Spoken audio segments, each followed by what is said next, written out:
Okay, hi guys, hari ni kita berada dalam kereta Velfire. Okay, owner datang untuk upgrade roof monitor atas ni lah. So kita punya technician dah siap pasang.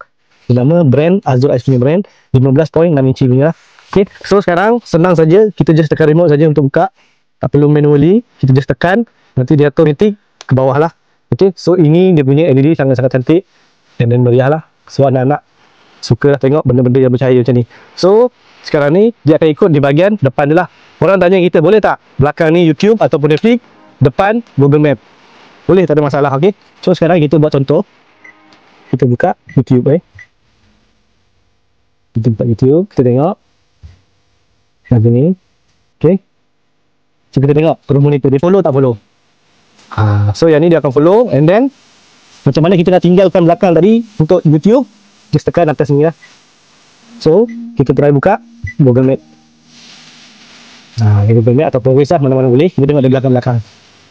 So YouTube, so tak ada masalah untuk anak-anak nak tengok dekat bahagian belakang. Okay, so nak off dia pun senang, just tutup saja pakai remote ni lah. Okay, so korang yang berminat nak pasang room monitor ni ataupun Android player, boleh hadir di Fancy Sesi Sungai Calam. Kita akan buat itu bayar.